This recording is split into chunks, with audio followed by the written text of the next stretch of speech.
น้องเอ๋ยบ่มีเขาอายปลุกมันซ้ำให้บ่มีไก่อายเลี้ยงป้าซ้ำน้องขันแม่นบ่มีน้องให้อายเฮ็ดแนวเลยขันจักเจอเบาอายใส่เปี้ยวคนพลอยคอยนวลนางมาเป็นมิ่งเมียสู่สารหัวเหือนสารลานแป้นทำส่วนนาให้ปลูกอือแต่งต้นเต้าขิงกล้วยเพือกมัน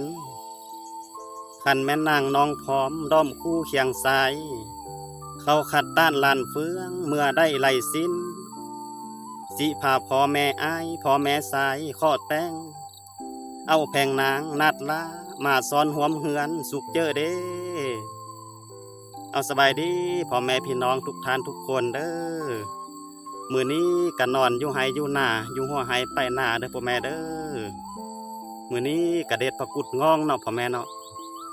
เด็ดผักกุดงองเด้อพ่อแม่เด้อเนาะเด็ดผักกุดงองอยู่ตามแคมไห้แคมหน้าเนาะไว้จุ๊บพี่น้องเอ้ยอันนี้มันเอิ้นว่าผักกุดงองเด้ออันนี้เด้อบ้านพ่อแม่พี่น้องเด้เอิ้นว่านั่นเลยเนาะธรรมศาสตร์ก็ดีๆพ่อแม่เนาะอยู่หัวไห้ไปหน้านี่ก็เป็นยามแรงเด้อยามคลายค้ำลงแรงเนาะพ่อแม่เนาะเอาแต่งแล้วหรือกี่เด้จังแก็บเนาะพ่อแม่เนาะบอกได้ดูนี่สิจุ๊บบ่หรือว่าสิแกล้งเนาะเนี่ยเด็ดไปตามอันนี้เนาะพี่น้องเนาะแคมให้แคมหน้าโอ้ไล่พ่อแม่เอ้ยซ้ำสิกี่เนาะ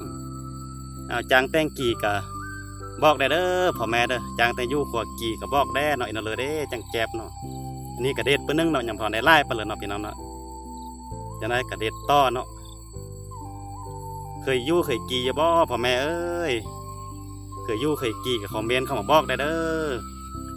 นี่แหละวิถีชีวิตบ้านนอกคอกหน้าพี่น้องเนาะสอกยู่หากี่ตั้มแคมให้แคมหน้าแบบวิถีชีวิตวิทเนาะอ้าวฝากกดไลค์กดแชร์ได้เด้อให้บ้านนอกคอกหน้าได้เด้อ